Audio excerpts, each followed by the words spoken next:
சரவணன் மேலே படுத்திக்கிட்டே இருக்காரு. ஒரு மாதிரி அப்படியே புலம்பிகிட்டே இருக்காரு அவங்க மாமா. என்ன மாமா இப்படி தூங்க விடாமல் புலம்பிகிட்டே இருக்க? வேற என்ன, நீயும் என் கூட மொட்டை பையனாக இருப்பேன்னு நினச்சேன். கடைசியில் உனக்கு கூட கல்யாணம் ஆக போகுது. ஆனால் நான் மட்டும் அப்படியே இருக்கணுமா அப்படின்னு சொல்லிட்டு பயங்கரமாக ஃபீல் பண்ணி பேசிகிட்டு இருக்காரு. மாமா உனக்கு சீக்கிரமாக கல்யாணம் ஆகுமாம்மா அப்படின்னு சொல்லிட்டு செந்தில் எல்லாருமே சொல்லிட்டு இருக்காங்க. உண்மையாக ஆகுமா? ஆமாம் ஆமாம் கல்யாணம்லாம் ஆகும் அப்படின்னு சொல்லிட்டு பேசிகிட்டே இருக்காங்க. எல்லாருமே இருக்காங்க வீட்டில். சரி புடவை எடுக்க போகலாம் அப்படின்னு சொல்லிட்டு பாண்டியர் சொல்கிறாரு. ஒரு 5 பேர் மட்டும் போயிட்டு வந்துடலாம் அப்படின்னு சொல்லிட்டு. நானும் வருவேன்ப்பா அப்படின்னு சொல்லிட்டு அரசி சொல்கிறாங்க. நீ எதுக்கு, நீ காலேஜ் போகணும்ல, நீ போ அப்படின்னு சொல்கிறாரு. நானும் வரேன்ப்பா அப்படின்னு செந்தில் சொல்கிறாரு. நீ கடைக்கு போ அப்படின்னு சொல்கிறாரு. நானும் மச்சான் அப்படின்னு சொல்லிட்டு, நீ தான் ஃபஸ்ட்டு போகணும், நீங்களாம் கடையை போய் பார்த்துக்கோங்க, நான் போயிட்டு வரேன் அப்படின்னு சொல்கிறாரு. நான் அம்மா இன்னும் 3 பேர் 5 பேர் மட்டும் போனால் போதும் அப்படின்னு சொல்கிறாரு. அப்போது கதிர் அப்படியே நின்றுட்டுருக்காரு. நான்லாம் வரல அப்படின்னு கதிர் சொல்கிறாரு.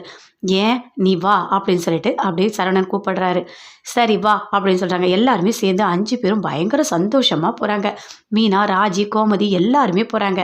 போயிட்டு சரி புடவை எடுக்கலாம் அப்படின்னு சொல்கிறாங்க. புடவையெல்லாம் பார்க்குறாங்க. இந்த புடவை எடு, அந்த புடவை எடு அப்படின்னு சொல்லிட்டு மாற்றி மாற்றி பார்த்துட்டே இருக்காங்க. அப்படியே கிட்ட போய் நின்றுட்டுருக்காரு சரவணன். இந்த புடவை எடு, டேய் தள்ளிப்படா அப்படின்னு சொல்லிட்டு அப்படியே தள்ளி விடுறாங்க.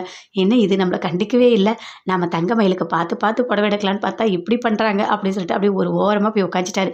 என்ன புடவை எடுத்து முடிச்சிட்டாங்களா அப்படின்னு சொல்லிட்டு பாண்டியன் கேட்குறாரு.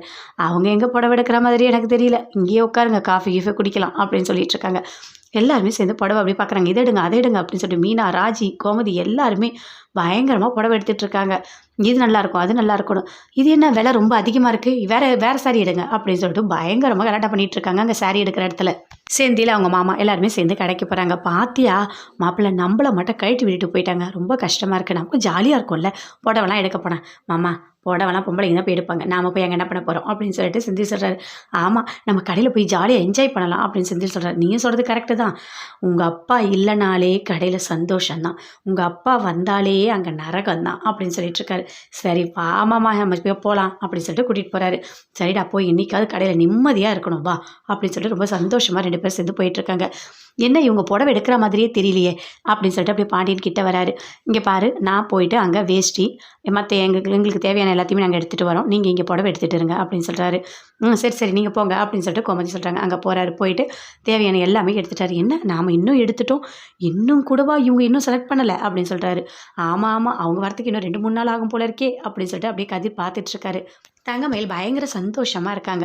அப்போ அவங்க அம்மா சொல்கிறாங்க, இங்கே பாரு நல்லா தெரிஞ்சுக்கோ, அந்த பையனை விட்டுறவே கூடாது, நல்லபடியாக கல்யாணம் பண்ணிக்கணும் அப்படின்னு சொல்கிறாங்க.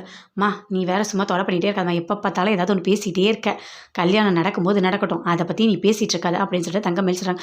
ஏய் என்னடி இப்படி கோவப்படுற நீ, நான் என்ன சொல்ல வந்தேன் அவ்வளோ கோவப்படுற, நல்ல பையன், தங்கமான பையன், புடவைலாம் எடுக்க போயிருக்காங்களாம்மா, ஃபோன் பண்ணி சொன்னாங்க, உனக்கு நல்லா காஸ்ட்லியாக புடவை எடுக்க சொல்லியிருக்கேன், நல்லா எடுப்பாங்க சரியா, நீ அந்த மாதிரி புடவைலாம் கட்டியிருக்கவே மாட்டேன், அவ்வளோ விலையில் எடுக்க சொல்லியிருக்கேன் அப்படின்னு சொல்கிறாங்க.